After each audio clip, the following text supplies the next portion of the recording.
Et ça fait longtemps qu'on ne vous a pas parlé de gastronomie, et quoi de mieux pour commencer cette deuxième manche du championnat de France d'enduro 24MX à Privas que de vous présenter l'Ardéchoise. Privas, une commune de 10 000 habitants, nous sommes dans la capitale de l'Ardèche, alors on va goûter le meilleur des desserts. Rendez-vous en terrasse.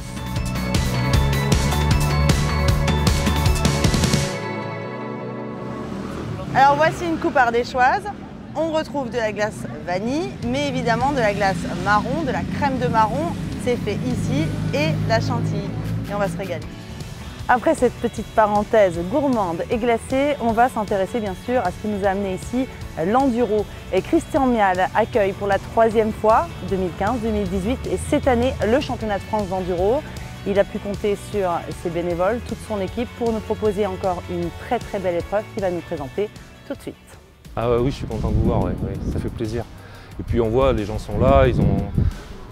voilà. Nous on a fait le plein, 400 pilotes, tout le monde, enfin on a même refusé du monde. Hein, donc, Alors on a décidé de refaire un championnat de France tout de suite après 2018. On savait d'entrée qu'on allait refaire quelque chose 3 ou 4 ans après. Voilà. L'activité du club s'est arrêtée quand même pendant une bonne année, donc finalement ça revient à 3 ans d'activité, on va dire. Heureusement, on a pu travailler sur le terrain de motocross qui est juste derrière nous là. Mais non, au contraire, à la limite, le fait de relancer, de dire on va repartir, tout le monde était présent et c'était vraiment un plaisir en fait de le faire. C'est une terre d'enduro connue, c'est le 42e enduro des Châtaignes, donc l'enduro ici, tout le monde connaît, tout le monde pratique. C'est dans les spéciales qu'il y a le moins de cailloux. Voilà. On a varié un petit peu, donc il y a des passages aujourd'hui, on va sur le Coiran. Le Coiran, c'est pas tout à fait la même chose, c'est des cailloux plus ronds, qui se tiennent mieux au sol. C'est pas des cailloux qui bougent dans tous les sens. Après, surprendre, il y a un peu de répit aussi à certains endroits. Donc il n'y a pas non plus que du caillou. Il y a deux boucles, une boucle de 19 km et une boucle de 50 km. La boucle du côté du Coiran qui est, on va dire, plus simple, plus facile d'accès. Par contre, on a deux belles spéciales sur cette boucle. Une spéciale chez Antoine Basset, qui est magnifique au niveau paysage, qui est relativement rapide.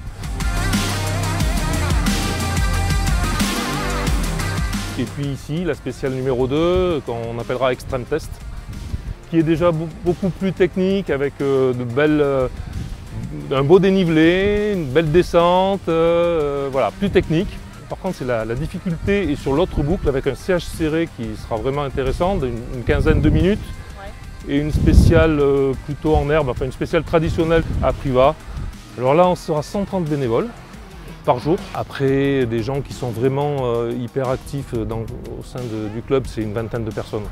La ville de Privas nous aide, mais c'est surtout la confiance qu'ils nous accordent, voilà, qui est exceptionnelle. Alors il n'y a pas que Privas, il y a une dizaine de communes autour. Et ce dialogue, c'est super important.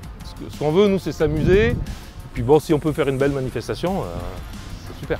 Et sur l'aspect sportif, on va attendre de cette deuxième manche du championnat de France d'enduro les performances notamment de Zachary Pichon. Il a fait une entrée sur le mondial faramineuse puisqu'il est actuellement leader du scratch junior et leader junior 1, ça va de soi. Et puis Antoine Basset, on est chez lui ici dans son jardin, il vient de signer un podium en championnat du monde. Que va-t-il faire ici chez lui? On pense aussi à Léo Lequéré. Alors lui, il a cartonné sur l'ouverture du France au Luc le mois dernier. Il vient de se faire opérer, mais il sera sur la moto ce week-end. On va suivre tous ces garçons.